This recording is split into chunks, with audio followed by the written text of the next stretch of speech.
Bismillahirrahmanirrahim. Alhamdulillahirabbil alamin wassalatu wassalamu ala asyrafil anbiya'i wal mursalin wa ala alihi wa sahbihi ajma'in.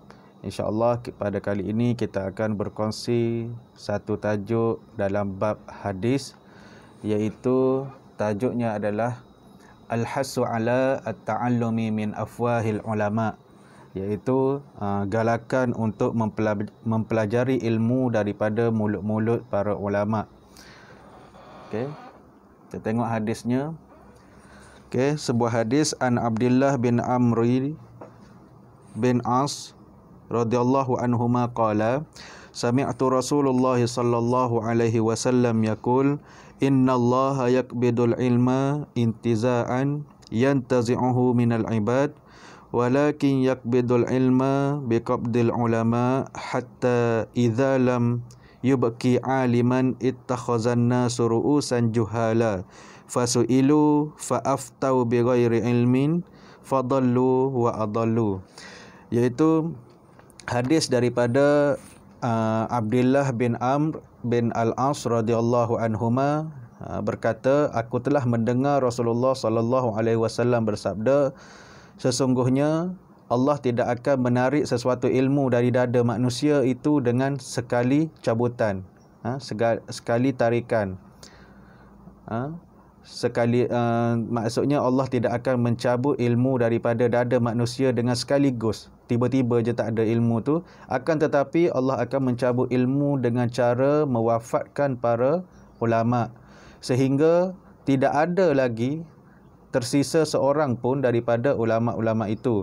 Dan manusia memilih pada ketika itu manusia akan memilih pemimpin dari kalangan orang yang jahil, yang mana ketika para pemimpin itu ditanya, dia akan menjawab, pemimpin itu akan menjawab ataupun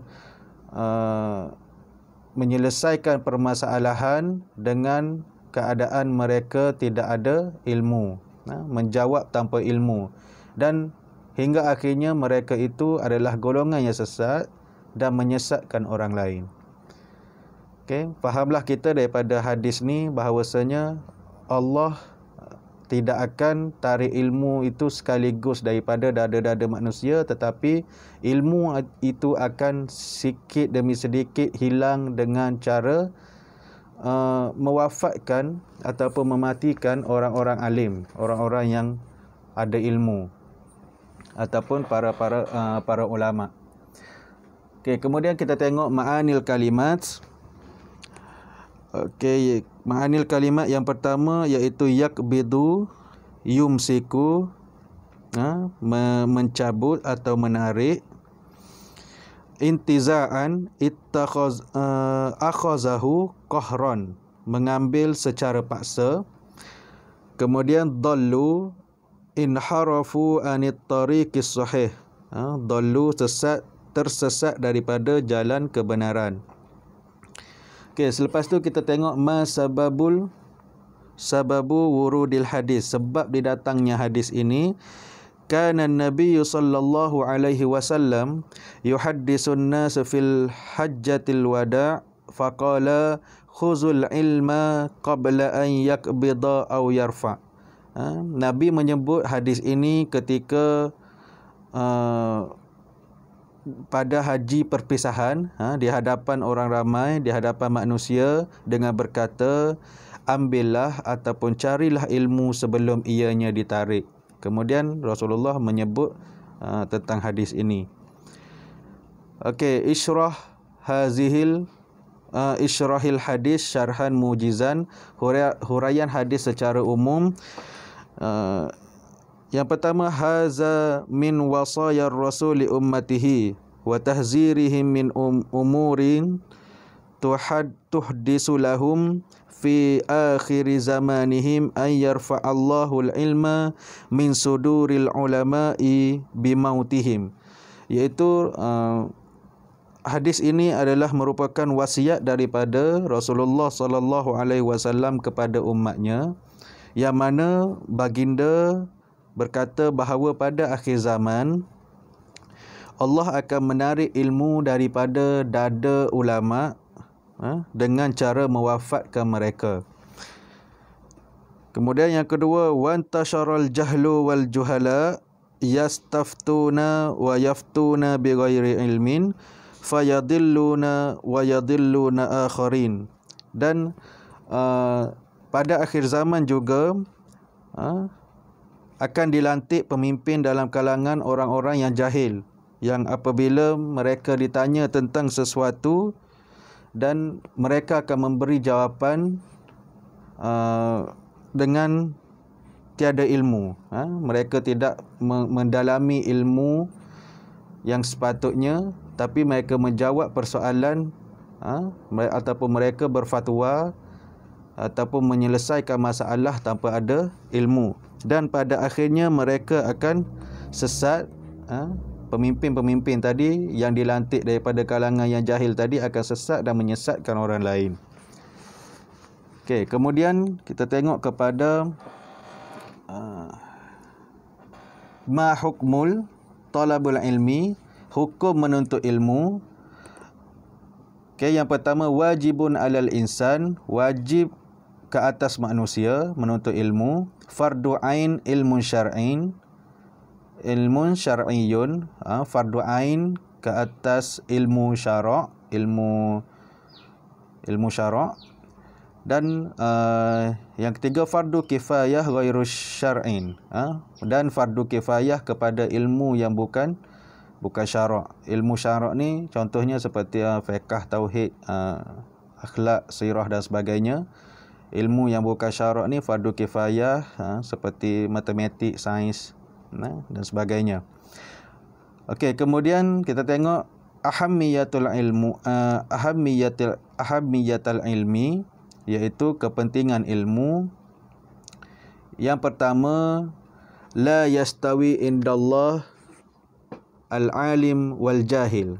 Tidak sama di sisi Allah golongan yang tahu, golongan yang ada ilmu dengan orang yang jahil, orang yang tidak ada ilmu. Okay, yang kedua, yurfa'ullah talibal ilmi wa ya'malu bihi darajat. Allah mengangkat darjat orang yang berilmu. Kemudian yang ketiga, awwaluddin ma'rifatullah.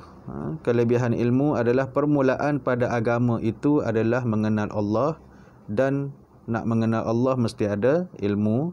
Annal alim ya'budullahu ala basiratin bi khilafil jahil. Orang yang berilmu menyembah Allah dari perspektif yang berlainan daripada orang jahil. Okey, seterusnya, limaza qabadallahu al-ilma biqabdil ulama. Kenapa Allah menarik ilmu dengan mematikan para ulama? Li'annahum alladhi yubayyinuna linnas wa yuwaddihuna ma'anil Quran. Kerana mereka yang memberi tunjuk ajar kepada manusia dan mereka lah orang yang boleh menjelaskan makna Al-Quran. Okay, kemudian kita tengok al-muradu biqabdil ilmi, maksud ditariknya ilmu tu, mahwuhu min suduril huffazihi au bimauti hamlatihi. Maksud ditarik ilmu adalah memadamkan dari dada penghafaznya ataupun mati penghafaznya itu. Mati orang yang berilmu itu, maka tak adalah ilmu yang akan disebarkan, kerana penyebarnya dah meninggal. Okey, yang terakhir, ma yurshidu ilaihil hadis hasal Islam ala talabal ilmi min afwahil ulama. Islam menggalakkan kita menuntut ilmu daripada mulut para ulama. La yakfi an ya'khazal ilma minal kitabi wa la yufta bighairi ilmi. Tidak cukup sekadar mengambil ilmu daripada kitab sahaja dan jangan keluarkan fatwa tanpa ilmu.